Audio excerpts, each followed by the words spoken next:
Pikiran bawah sadar adalah bagian dari pikiran kita yang menyimpan keyakinan, pengalaman, dan emosi yang mungkin tidak kita sadari, tetapi memiliki kekuatan besar dalam memengaruhi tindakan dan reaksi kita sehari-hari. Bayangkan pikiran bawah sadar seperti sebuah lemari penyimpanan yang penuh dengan barang-barang yang kita kumpulkan sepanjang hidup kita. Ada yang berguna, tetapi banyak juga yang sudah usang dan tidak relevan. Mengetahui apa yang ada di dalamnya adalah langkah pertama untuk memahami diri kita lebih baik. Pikiran bawah sadar beroperasi seperti pengemudi tak terlihat yang mengendalikan arah perjalanan hidup kita. Ketika kita dihadapkan pada keputusan atau situasi tertentu, reaksi yang muncul seringkali didasarkan pada program-program yang telah terinstal dalam pikiran bawah sadar kita. Misalnya, seseorang yang mengalami kegagalan dalam hubungan mungkin secara otomatis merasa cemas atau takut saat memasuki hubungan baru, tanpa menyadari bahwa ketakutan itu berasal dari pengalaman pahit sebelumnya. Ini menunjukkan betapa kuatnya pengaruh pikiran bawah sadar, bahkan saat kita berpikir, kita telah move on. Menggugah pemikiran kita lebih dalam, Dr. Carl Jung, seorang psikolog terkenal, mengatakan, apa yang tidak kita hadapi dalam diri kita akan muncul dalam hidup kita sebagai nasib. Ini mengajak kita untuk menyadari bahwa jika kita tidak menggali dan memahami pikiran bawah sadar kita, kita mungkin terus terjebak dalam pola yang sama. Salah satu cara untuk memahami pikiran bawah sadar adalah melalui teknik seperti meditasi atau jurnal. Dengan meluangkan waktu untuk merenung, kita bisa mulai menjalin hubungan yang lebih dalam dengan diri kita sendiri, membuka kunci bagian-bagian tersembunyi yang selama ini mungkin kita hindari. Akhirnya, memahami pikiran bawah sadar bukan hanya tentang mencari tahu apa yang mengendap di dalamnya, tetapi juga tentang bagaimana kita dapat mengubahnya. Dengan pemahaman yang lebih baik tentang pikiran bawah sadar, kita tidak hanya bisa merespons lebih baik terhadap kehidupan, tetapi juga memulai perjalanan menuju transformasi diri yang lebih positif. Luka emosional, seringkali akibat dari pengalaman menyakitkan, bisa menyisakan bekas yang mendalam di pikiran bawah sadar kita. Bayangkan seorang anak yang mengalami pengabaian. Pengalaman itu tidak hanya mengubah cara dia melihat dunia, tetapi juga membentuk keyakinannya tentang diri sendiri dan hubungan dengan orang lain. Tanpa disadari, luka tersebut dapat membentuk pola pikir negatif, di mana ia mungkin selalu merasa tidak layak atau takut untuk mempercayai orang lain. Ketika kita berbicara tentang trauma, Dr. Gabor Mate, seorang ahli dalam bidang kesehatan mental, menyatakan, apa yang kita alami ketika kita masih kecil membentuk siapa kita di masa dewasa. Pernyataan ini menggambarkan betapa dalamnya pengaruh luka emosional yang kita alami pada masa kecil dapat membekas dalam perilaku dan keputusan kita di kemudian hari. Dampak dari luka emosional tidak selalu terlihat secara langsung. Seringkali, mereka muncul dalam bentuk kecemasan yang tidak dapat dijelaskan, rasa ketidaknyamanan di situasi sosial, atau ketakutan yang tiba-tiba muncul tanpa alasan yang jelas. Misalnya, seseorang yang pernah mengalami kegagalan besar dalam karir mungkin merasakan jantung berdebar saat diminta untuk berbicara di depan umum, meskipun ia sudah mempersiapkan diri dengan baik. Refleksi ini mengajak kita untuk berpikir tentang bagaimana luka emosional dapat mengendalikan hidup kita secara tidak sadar. Kita mungkin merasa terjebak dalam siklus pemikiran negatif dan perilaku yang merugikan, tanpa menyadari bahwa luka-luka tersebut adalah penyebab utamanya. Melalui kesadaran diri dan keinginan untuk menyembuhkan, kita bisa mulai menantang pola tersebut dan menggantinya dengan pandangan yang lebih positif. Kita perlu memberi ruang bagi diri kita untuk merasakan dan memahami emosi yang muncul dari luka-luka ini, bukan hanya menekannya. Ketika kita dapat menghadapi dan menerima luka tersebut, kita membuka jalan untuk penyembuhan. Ingatlah, healing begins with acceptance. Penyembuhan dimulai dengan penerimaan. Dengan menerima kenyataan luka emosional kita, kita mulai mengambil langkah pertama menuju kebebasan dari pengaruh negatif yang selama ini mengikat kita.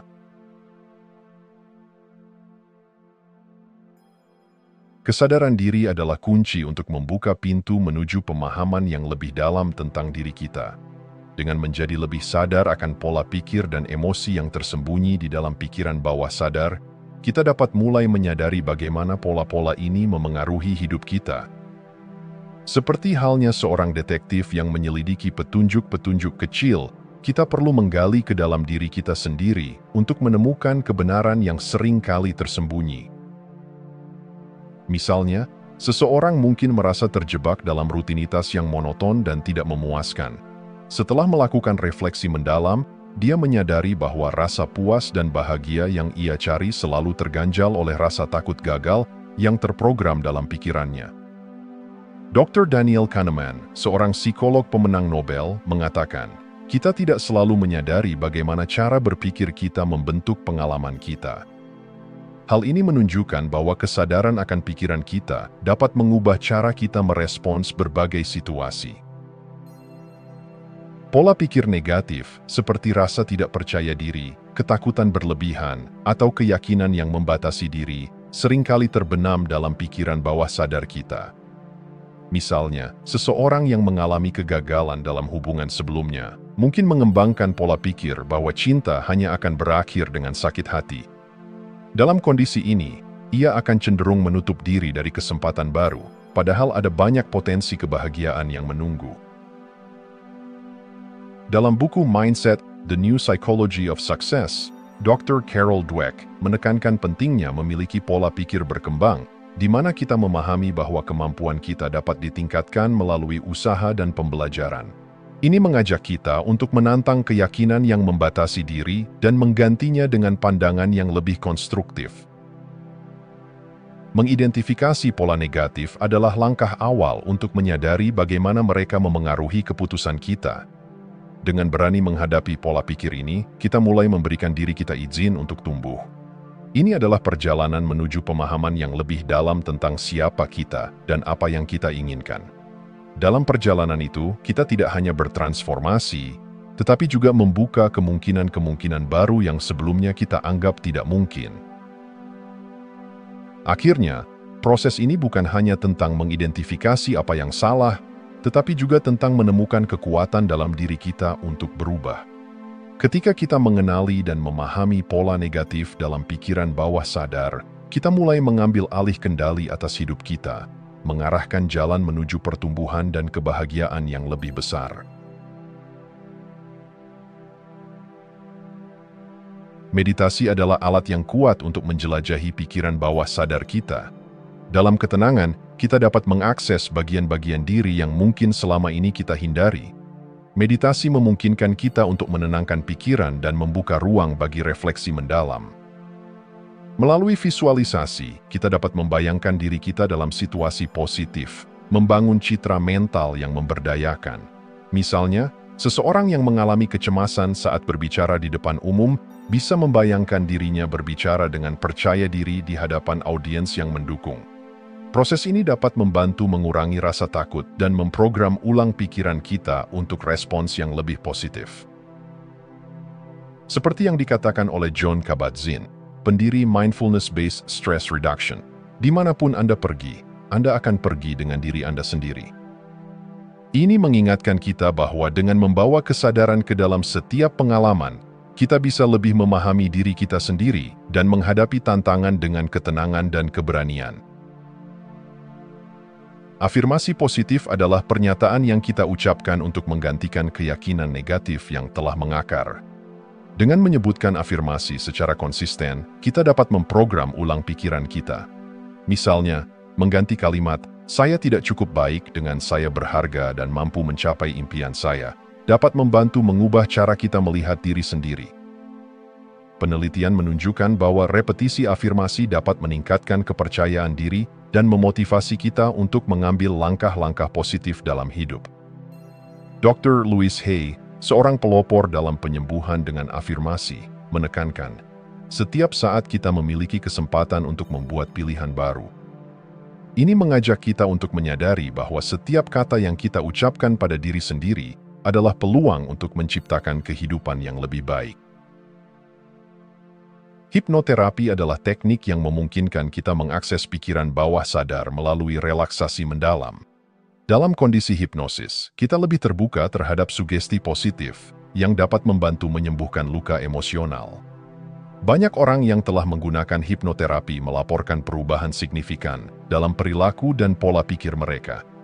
Sebagai contoh, seseorang yang berjuang dengan kecanduan mungkin menemukan cara untuk melepaskan kebiasaan tersebut melalui sesi hipnoterapi yang mengarahkan pikirannya ke visi masa depan yang sehat dan bahagia. Seperti yang diungkapkan oleh Dr. Milton Erickson, seorang tokoh utama dalam hipnoterapi, kita adalah apa yang kita pikirkan.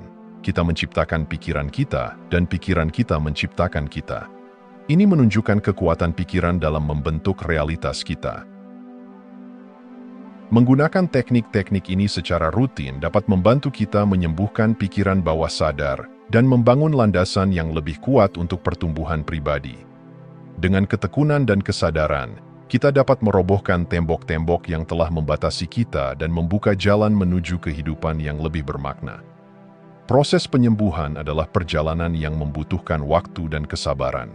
Tetapi dengan alat yang tepat, kita dapat menemukan potensi sejati yang ada di dalam diri kita. Memaafkan adalah tindakan yang seringkali dianggap sebagai hadiah bagi orang lain, padahal sejatinya itu adalah hadiah untuk diri kita sendiri. Ketika kita terjebak dalam rasa sakit dan kemarahan akibat luka emosional, kita seakan mengikat diri kita sendiri pada masa lalu. Dengan memaafkan, baik diri sendiri maupun orang lain, kita melepaskan beban yang mengganggu perjalanan kita menuju penyembuhan. Seperti yang diungkapkan oleh Oprah Winfrey, memaafkan tidak mengubah masa lalu, tetapi membuka jalan untuk masa depan. Ini menekankan bahwa dengan memaafkan, kita memberi diri kita izin untuk bergerak maju dan menciptakan pengalaman baru yang lebih positif. Misalnya, seseorang yang pernah dikhianati oleh teman dekat mungkin merasa marah dan sakit hati. Namun, dengan belajar untuk memaafkan, ia tidak hanya melepaskan rasa sakit itu, tetapi juga membuka ruang untuk hubungan baru yang lebih sehat dan lebih mendalam di masa depan. Ini adalah proses yang memerlukan keberanian, tetapi hasilnya adalah kebebasan yang luar biasa. Melepaskan luka lama adalah langkah penting dalam proses penyembuhan. Banyak dari kita yang terjebak dalam siklus mengingat dan merasakan kembali rasa sakit yang telah berlalu, seolah-olah kita masih hidup di dalamnya. Proses ini seringkali memerlukan introspeksi dan kesediaan untuk menghadapi emosi yang mungkin tidak nyaman. Namun, seperti yang dikatakan oleh Richard Rohr, seorang teolog dan penulis, kita tidak bisa mendapatkan kembali apa yang hilang, tetapi kita bisa mendapatkan diri kita kembali. Dengan mengizinkan diri untuk merasakan emosi tersebut dan melepaskan, kita memberi diri kita kesempatan untuk tumbuh. Menggunakan teknik seperti journaling atau berbicara dengan seorang terapis dapat membantu kita memproses luka lama ini. Ketika kita menuliskan pengalaman atau menceritakannya kepada seseorang, kita seringkali menemukan pandangan baru yang memberi kita kekuatan untuk bergerak maju. Contoh nyata bisa dilihat dalam kisah seseorang yang kehilangan orang terkasih. Awalnya, rasa sakitnya terasa sangat mendalam, dan ia merasa terjebak dalam kenangan. Namun, dengan menjalani proses berkabung dan akhirnya belajar untuk merayakan hidup orang yang dicintainya, ia menemukan kekuatan baru untuk melanjutkan hidupnya, menghargai momen-momen kecil, dan mencintai kembali. Proses memaafkan dan melepaskan adalah perjalanan yang unik bagi setiap individu. Ini tidak terjadi dalam semalam, membutuhkan waktu, kesabaran, dan kerja keras. Namun, dengan setiap langkah kecil yang kita ambil, kita mendekati kebebasan dari belenggu emosi negatif dan membuka diri untuk kemungkinan yang lebih baik.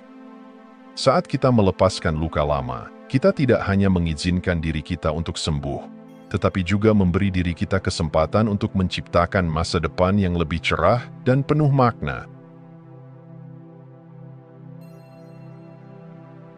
Membangun kembali hubungan dengan pikiran bawah sadar adalah tentang menjalin komunikasi positif dengan diri sendiri. Dialog yang kita miliki dalam pikiran kita, baik yang konstruktif maupun destruktif, mempengaruhi bagaimana kita merasakan dan menjalani hidup. Meluangkan waktu untuk berbicara dengan diri sendiri, baik dalam bentuk jurnal atau meditasi, membantu kita memahami pikiran dan emosi yang terpendam. Misalnya, seseorang yang sering meragukan kemampuannya mungkin mulai menyisihkan waktu setiap hari untuk merefleksikan pencapaian kecilnya. Dengan mencatat keberhasilan ini, ia mulai menggantikan pikiran negatif dengan pengakuan akan kemampuan yang dimiliki. Seperti yang diungkapkan oleh penulis dan motivator Louise Hay, Anda tidak bisa mendamaikan diri dengan dunia luar jika Anda tidak mendamaikan diri dengan diri sendiri. Ini menunjukkan betapa pentingnya menciptakan harmoni di dalam diri kita sebelum berharap untuk melihat perubahan di luar. Menguatkan kesadaran tentang pikiran bawah sadar kita adalah langkah penting dalam proses penyembuhan. Dengan praktik mindfulness, kita dapat belajar untuk hadir di momen saat ini dan menyadari pola-pola yang muncul tanpa menilai. Melalui teknik seperti journaling atau menulis reflektif, kita dapat menggali lebih dalam tentang apa yang kita rasakan dan pikirkan, serta mengidentifikasi pola-pola yang mungkin telah menghambat pertumbuhan kita. Seperti yang dikatakan oleh Thich Nhat Hanh, seorang guru Zen, kita harus belajar untuk merawat pikiran kita dengan lembut dan penuh kasih sayang. Dengan pendekatan yang lembut terhadap pikiran kita mulai memahami bahwa tidak ada yang salah dalam merasakan emosi negatif, tetapi kita juga memiliki kemampuan untuk memilih bagaimana meresponsnya. Contoh sederhana dapat dilihat pada seseorang yang berjuang dengan stres. Dengan mengadopsi praktik mindfulness, ia mulai menyadari saat-saat di mana stres muncul dan bagaimana cara menanggapi.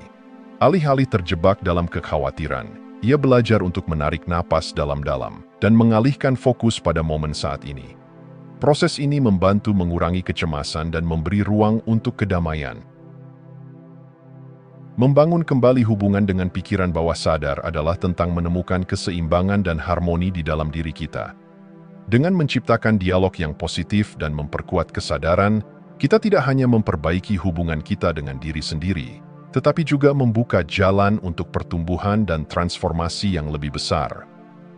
Ini adalah perjalanan menuju kesadaran dan cinta diri yang dapat membawa kita menuju kehidupan yang lebih bahagia dan bermakna.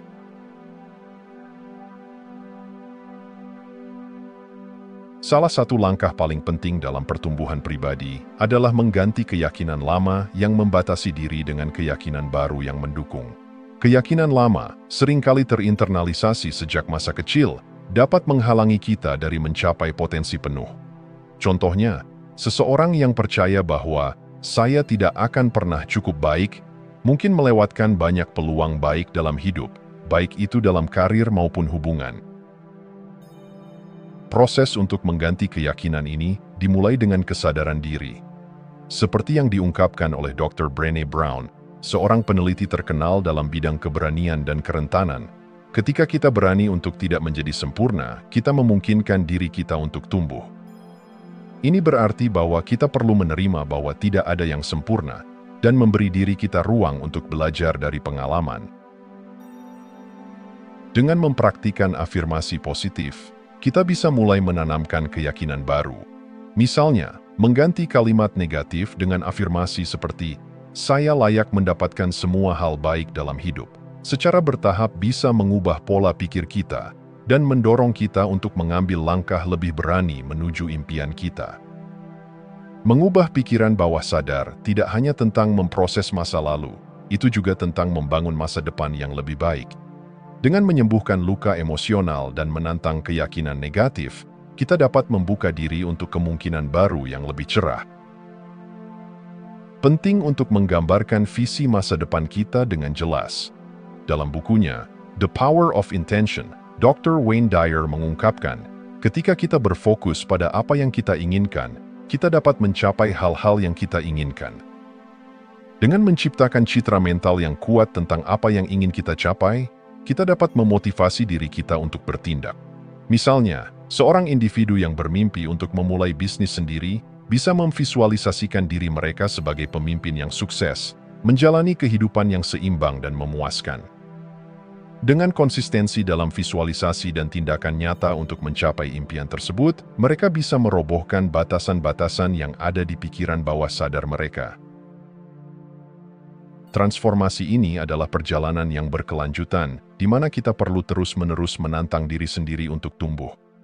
Dengan mengubah pikiran bawah sadar kita tidak hanya memperbaiki diri, tetapi juga memberikan diri kita kesempatan untuk menjalani kehidupan yang lebih berharga, bahagia, dan bermakna. Ketika kita membebaskan diri dari belenggu pikiran lama, kita membuka jalan menuju potensi penuh kita dan menginspirasi orang lain untuk melakukan hal yang sama.